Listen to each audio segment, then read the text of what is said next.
요즘 전 세계를 위협하고 있는 테러 집단의 위협들은 독 있는 믿음이 얼마나 무서운가를 우리에게 보여주고 있습니다. 그들은 신의 이름으로 무고한 사람들의 생명을 죽이면서 자신들은 옳은 일을 행하고 있다고 그렇게 확신하고 있죠. 인간의 죄악이 종교와 신앙의 탈을 쓰고 절대화되는 그 모순과 위험을, 그 무서움을 우리가 보고 있는 것입니다. 자기들 안에 있는 그 악한 신념을 종교와 신앙의 탈을 쓰고 절대화하는 것이죠. 이러한 사람들의 수준은 아닐지라도 예수님 당시의 유대 지도자들의 모습 속에서 그러한 모습들이 발견됩니다. 그들은 무고한 사도들을 잡아가두고 핍박하고 채찍질하고 그들을 위협했습니다. 그들의 위협의 동기와 방법과 그들의 모습을 보면 요즘 이 시대를 위협하는 테러 집단의 원리와 다를 바가 없습니다. 기쁜 소식, 새 생명의 소식을 전하는 이 사도들을 핍박하는 그들의 모습 속에서 자신들의 이념과 심지어 자기들 안에 있는 이 죄악을 신앙과 종교의 이름으로 절대화하는, 옳게 여기는 그런 모순을, 그런 무서운 악을 우리는 보게 되는 것입니다. 예수님도 사실 그러한 이유로 그들이 십자가에 못 박아 죽였습니다. 이 사도행전을 기록한 누가는 이 역사가의 예리한 역사적인 관찰력으로 그들의 문제를 이 사도행전에 잘 기록하고 있습니다. 첫째로 그들은 그들의 마음속에 시기심으로 가득하여 그런 일을 행했다고 기록하고 있습니다. 5장 17절 18절의 말씀을 함께 보실까요? 5장 17절 18절 시작. 그러자 대제사장과 그와 한패인 사두개파의 당원들은 모두 시기하는 마음이 가득해서 들고 일어나 사도들을 잡아다가 감옥에 가두었습니다. 사도들이 사람들 가운데 기적과 표적을 행했습니다. 솔로몬의 행각이라는 곳에 모여서 병자들을 고쳐주고 그들을 치유하는 일들을 했습니다. 많은 사람들이 고침을 받고 아무 조건 없이 사람들을 사랑하는 그 사도들을 존경하고 또 칭찬하기 시작했습니다.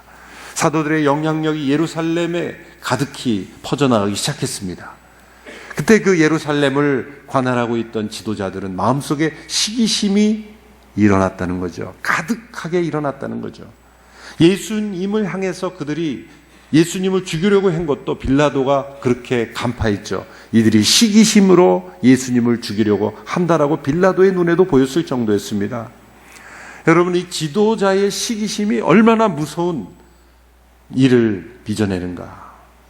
교회 역사를 보면 교회 분열과 다툼에 보면은 겉으로는 교리의 싸움이고 겉으로는 어떤 명분이 있었던 것처럼 보이지만 사실 그 깊숙한 곳에 들어가면 그 주도적인 지도자들의 마음속에 있는 시기심, 그 질투, 시기와 질투가 아니라도 어떤 탐욕, 잘못된 욕심, 그런 것들이 다툼과 분열을 일으킨 것을 볼 수가 있습니다.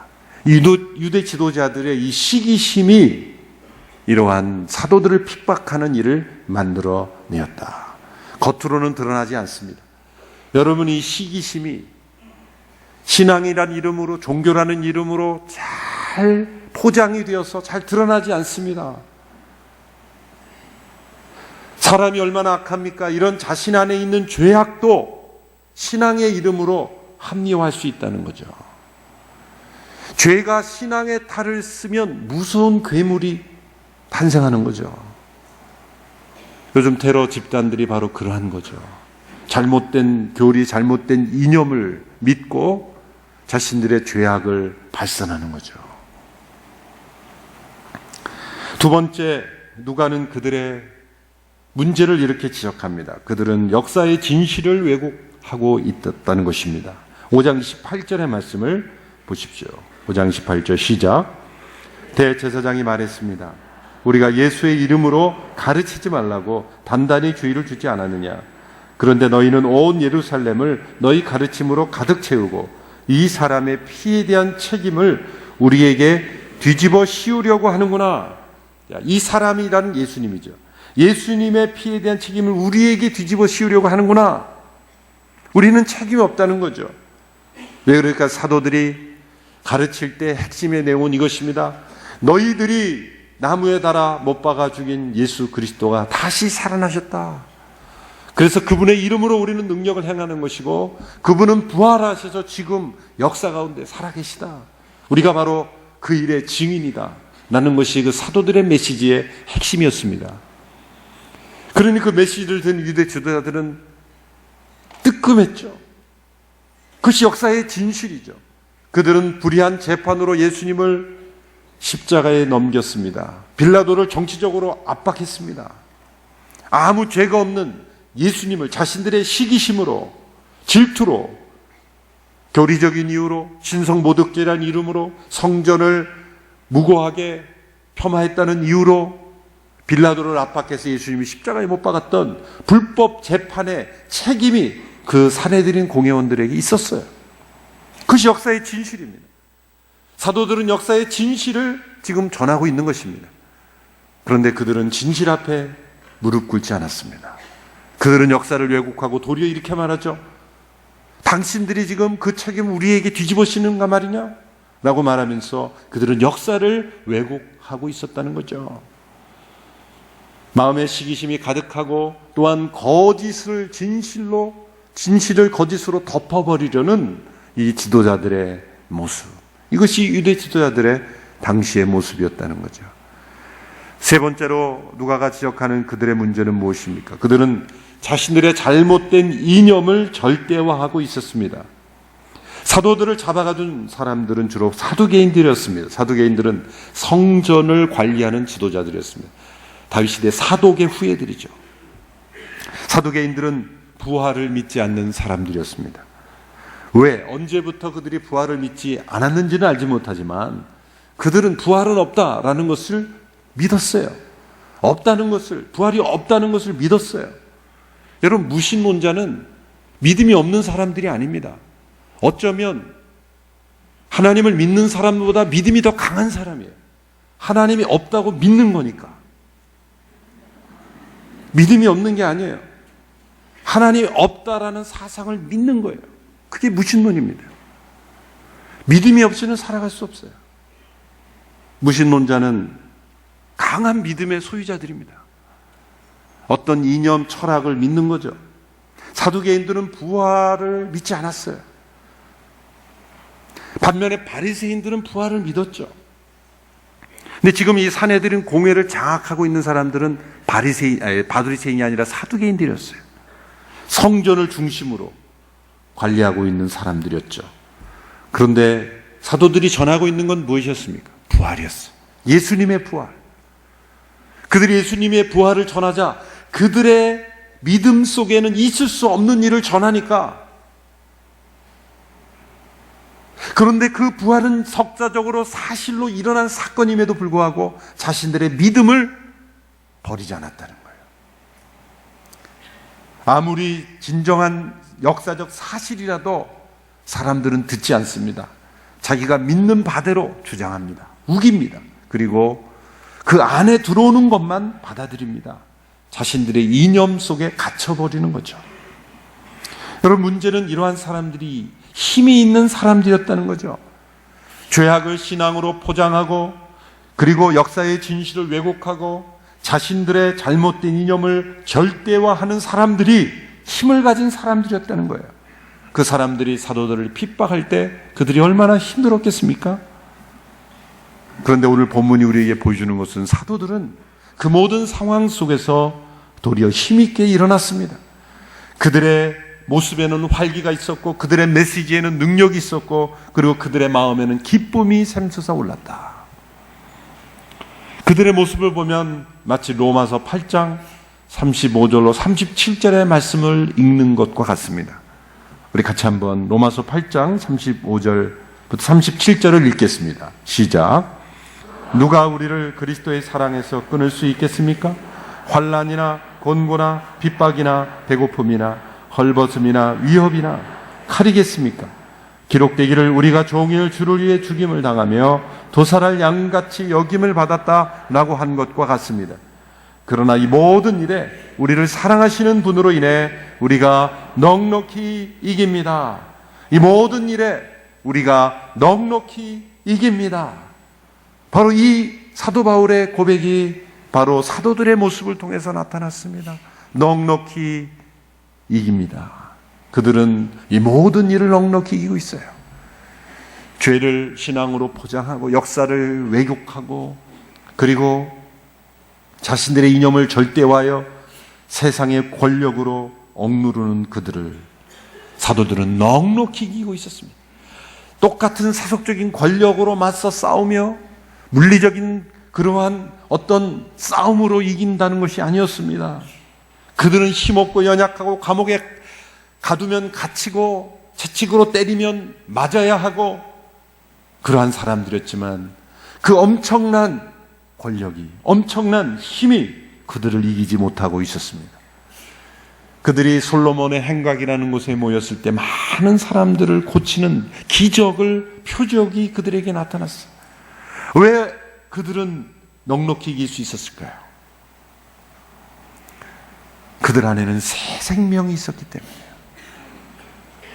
부활하신 주님께서 그들에게 임재하고 계시기 때문에 그들은 새 생명의 능력 가운데 승리하고 있었던 거예요. 솔로몬의 행각에서 많은 표적이 어떻게 일어났습니까? 그것은 그리스도 안에 있는 새 생명이 그들 안에 있다는 증거였습니다.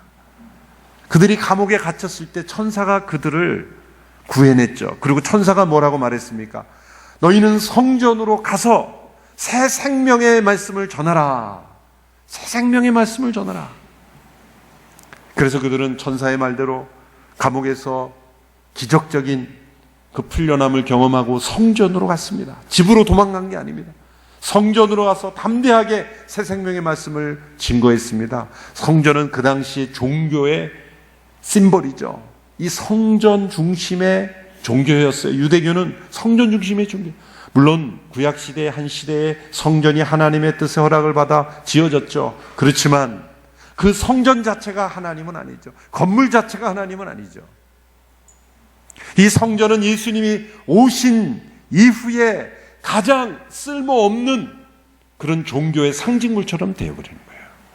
건물 자체를 우상하고 건물 자체를 신성시하는 것, 이것이 바로 성전으로 대비되는, 비유되는 옛 종교의 울타리뿐이에요. 그 성전에서 사도들은 새 생명의 말씀을 전했어요. 그래서 사내들인 공회원들은 그들을 성전에서 붙잡아다가 사내들인 공회의 심판대 앞에 세웠어요. 사내들인 공회는 그 당시 입법, 사법, 행정권을 다 가지고 있는, 삼권을 다 가지고 있는 그 자리에서 그 내려지는 선고는 그냥 집행될 수 있는 그런 막강한 힘을 가진 곳이었습니다. 그 신문대에서 그들은 담대하게 전합니다. 뭐라고 이렇게 말합니까? 우리가 사람에게 순종하기보다 하나님께 순종하는 것이 마땅하다. 당신들이 나무에 달아 죽인 예수님이 하나님께서 살리시고 회개하는 모든 이들에게 왕과 구세주가 되게 하셨다. 우리는 이 모든 일의 증인이다. 그들은 담대하게 전했습니다. 사내들인 공회원들은 분노하여 그들을 죽이려 했습니다. 가말리엘이라고 하는 한 공회원이 점잖게 타일러서 채찍으로 치고 풀어주었지만 그들은 거기서 그치지 않았어요. 채찍에서 맞고 풀려난 후 그들은 날마다 성전과 집집마다 다니며 예수님이 그리스도이심을 증거하고 전파했다 그랬습니다. 오늘 보면 5장 41절 42절의 말씀을 보십시오. 같이 읽습니다. 시작. 사도들은 예수 이름을 위해 모욕당하는 것이 합당하다고 생각하고는 기뻐하며 공회를 떠났습니다. 그들은 날마다 성전에서 또 집집마다 다니면서 예수께서 그리스도라고 가르치고 선포하기를 쉬지 않았습니다. 어떤 상황도 그들을 막을 수 없었고 어떤 핍박도 그들을 중지시킬 수 없었습니다. 그들은 모욕과 핍박을 기뻐하며 넉넉히 이기고 있었습니다. 그들은 예수님께서 말씀하신 팔복의 마지막 복을 누리고 있던 사람들이었습니다. 여러분, 예수님께서 산상수훈에서 말씀하신 팔복의 8가지 마지막 복이 무엇입니까? 마태복음 5장 11절 12절의 말씀을 같이 읽습니다. 시작. 복되도다 나 때문에 사람들의 모욕과 핍박과 터무니없는 온갖 비난을 받는 너희들 기뻐하고 즐거워하라. 하늘에서 너희들의 상이 크다. 너희들보다 먼저 살았던 예언자들도 그런 핍박을 당했다. 예수님 때문에 모욕과 핍박과 비난을 받는 이들이여 너희들은 복이 있다. 기뻐하고 즐거워하라. 이 복을 이 세상에서 누리는 사람이 과연 몇 명이나 될까? 그들은 이 예수님 말씀하신 마지막 복의 클라이막스죠. 하늘에서 상이 큰 복. 이 땅에서는 모욕과 핍박과 비난을 받지만 하늘에서 상이 큰 복, 이 복을 누렸던 거예요. 어떻게 이 사도들은 이 복을 누릴 수 있게 되었습니까? 그들 안에 새 생명이 있었기 때문이에요. 새 생명의 말씀을 증거했습니다. 새 생명이 있었기에 그들은 담대했습니다. 그들이 이런 모욕과 핍박을 받는 것 자체가 그들 안에 새 생명이 있다는 증거였기 때문에 그들은 기뻐하고 즐거워했다는 것입니다. 새 생명의 능력이 그들을 넉넉히 이기게 한 것입니다. 여러분, 이 세상에 속한 육신의 생명으로는 이러한 상황, 이러한 환경을 이길 수 없습니다. 오직 예수 그리스도의 새 생명만이 이러한 상황을 이기고 이러한 핍박을 이기는 그러한 넉넉히 이기는 승리를 가져다 줄 수 있습니다. 여러분, 우리 안에 있는 영적 그리스도 안에 있는 새 생명이 우리를 주관하게 내어드린 우리 모두가 되기를 바랍니다. 오늘 본문에 보면 사도들이 이 사내들인 공회원들에게 신문을 받을 때 그 공회원들이 사도들을 죽이려 할 때 이를 만류하는 가말리엘이라고 하는 한 사람의 말을 깊이 다루고 있습니다. 그는 이렇게 권면합니다. 그들을 상관하지 말고 그냥 내버려 둡시다. 만일 그들의 행동이 사람에게서 나온 것이라면 곧 사라져버릴 것입니다. 만일 하나님에게서 나온 것이라면 시간이 흘러갈수록 그게 드러나지 않겠습니까? 그리고 하나님으로부터 난 것이 우리가 하나님을 대적하는 것이 되니 그냥 내버려 두십시다. 그리고 예를 듭니다. 과거에도 드다라는 사람이 나와서 자신을 위대한 사람인 것처럼 400명의 사람들을 이끌고 가다가 결국 사람들은 흩어져 버리고 다 소멸되지 않았냐? 또 유다라는 사람이 나타나서 반란을 일으키려고 했지만 사람들이 처음에는 추종하는 것 같다가 결국 시간이 흐르면서 다 소멸되지 않았느냐라는 두 가지 예를 들면서 이들도 그들과 같이 되지 않겠느냐. 그러니 내버려 둡시다. 무고하게 피를 흘리지 맙시다 라고 중재를 한 거죠. 겉으로 보면 이 가말리엘은 매우 멋진 사람입니다. 인간적으로 보면 그는 합리적이고 매우 균형 잡힌 중용의 사람이죠. 다른 공회원들과 같지 않았습니다. 폭력적이고 분노하고 시기심이고 급하게 사람들을 죽이려 하는 이 공회원들 같지 않게 그는 매우 절제 있고 그리고 균형 잡힌 사람이었습니다. 참 덕이 있는 사람이다 이렇게 말할 수가 있죠. 그런데 문제는 그에게도 역시 영적인 분별력을 없었다는 거죠. 그는 자신의 주장의 근거로 과거의 두 사건을 들었죠. 드다와 유다라는 사람이 나타나 많은 추종자들을 모았지만 결국 다 흩어졌지 않았냐. 그러니 두고 보자. 앞으로 어떻게 되는지 한번 두고 보자라는 거죠. 겉으로 볼 때는 매우 합리적이고 올바른 판단처럼 보이지만 중요한 것은 뭡니까? 지금 사도들을 통해서 나타나는 것들은 두고 볼 일이 아니에요, 사실. 명백하게 이것이 하나님께로부터 온 새로운 생명의 역사라는 것이 분명히 드러나고 있지 않습니까? 죽은 자 가운데서 다시 부활하신 그리스도의 이름의 능력이 나타나고 있고 솔로몬의 행각에서 여러 표적과 기적들이 나타나고 있고 감옥문이 열리는 천사가 나타나서 그들을 돕는 일이 나타났고 이것이 지금 두고 볼 일입니까? 두고 볼 일이 아니죠.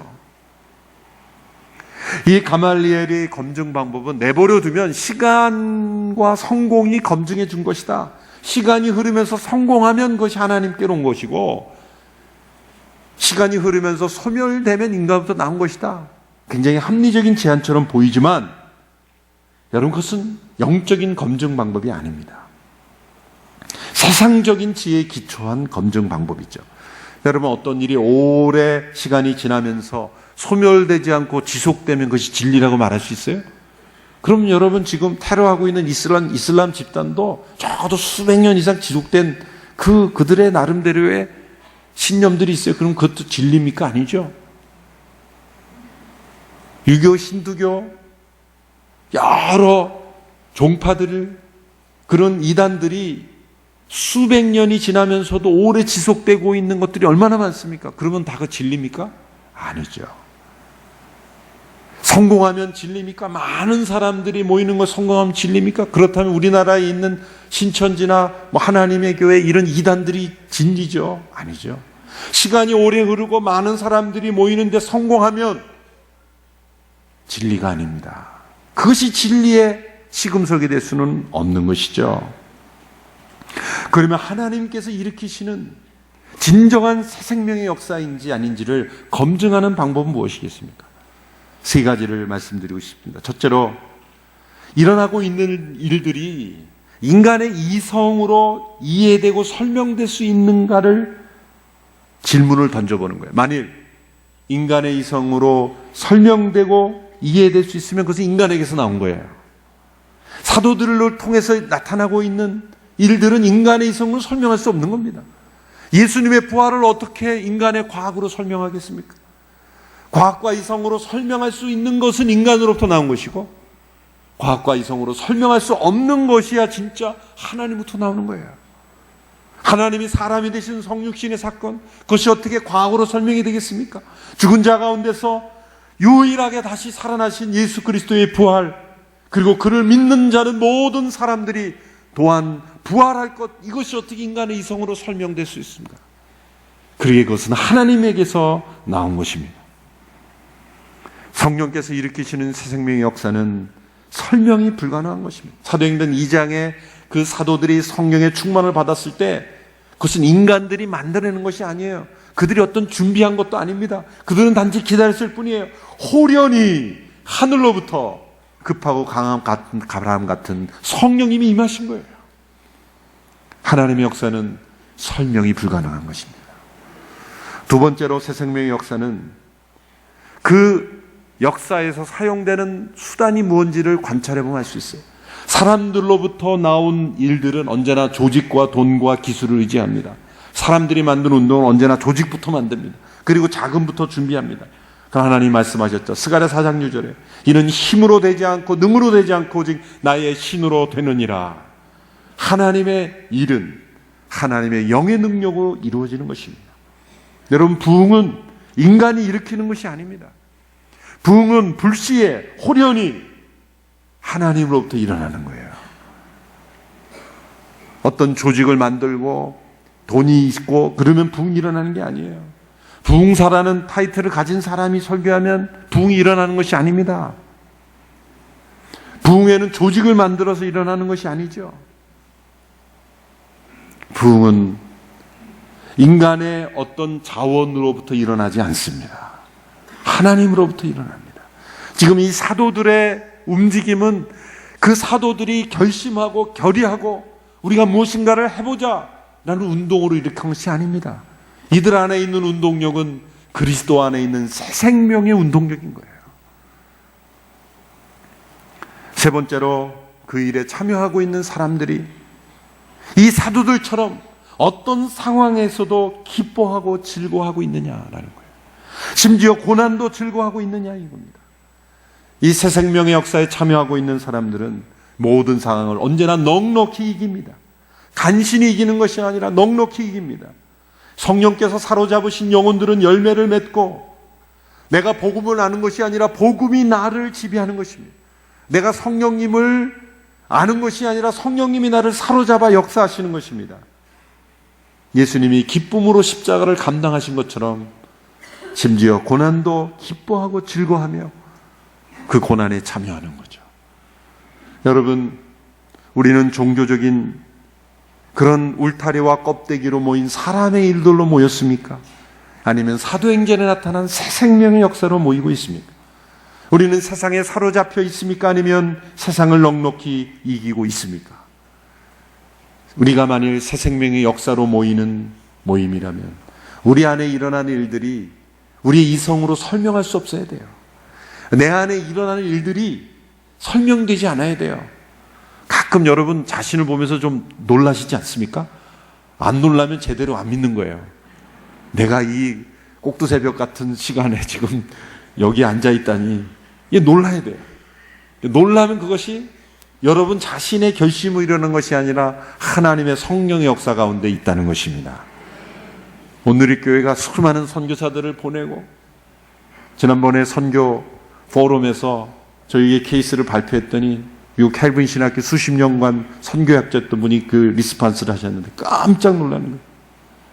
미국의 개혁교단, 장로교단, 몇 개 교단, 한 교단보다도 더 많은 선교사를 보낸 교회가 있다니, 이런 케이스가 없다는 거예요. 우리는 별로 안 놀라죠. 인간의 이성과 합리성으로 일어날 수 없는 일이 지난 30년 동안 오늘의 교회를 통해서 일어난 거예요. 이게 우리가 한 게 아니죠. 우리가 한 게 아니에요. 그래서 성령님의 역사예요. 오직 우리는 이렇게밖에 설명할 수 없어요. 오직 내 안에 그리스도께서 사신 것이라. 오직 오늘의 교회 안에 그리스도께서 사신 것이라. 이제는 내가 사는 것이 아니라 오직 내 안에 그리스도께서 온전히 사신 것이라. 오직 예수님만을 높여 드릴 때 하나님께서 우리를 통해서 지난 30년 동안 일하신 것 뿐입니다. 이성으로 이해할 수 없는, 설명될 수 없는, 사람을 의지하고 돈을 의지하고 조직을 의지하고, 우리 오늘의 교회가 조직을 움직여서 뭔가를 해본 게 아니에요. 조직적으로 보면 너무나 엉성한 게 많아요. 그렇지만 우리는 조직과 힘을 의지하지 않고 살아계신 성령님의 역사를 의지하며 사도행전적인 이 새 생명의 역사를 기록하는 그런 오늘의 교회가 되기를 주님의 이름으로 축원합니다. 기도하겠습니다. 하나님 아버지, 오늘의 교회가 새 생명의 역사에 참여하는 교회가 되기를 원합니다. 사도들이 넉넉히 이긴 것처럼 우리 또한 이 시대를 넉넉히 이기는 자들이 되기를 원합니다. 우리 안에 이 사도들이 가졌던 기쁨과 즐거움을 경험하게 되기를 원합니다. 주님, 역사하여 주옵소서. 우리 안에 이해할 수 없는 일들, 하나님의 방법으로 하나님의 비전이 이루어지는 것을 보게 되기를 원합니다. 우리 안에 있는 새 생명의 역사만이 온전히 나타나는 오늘의 교회 되게 하여 주시옵소서. 예수님의 이름으로 기도하옵나이다. 아멘.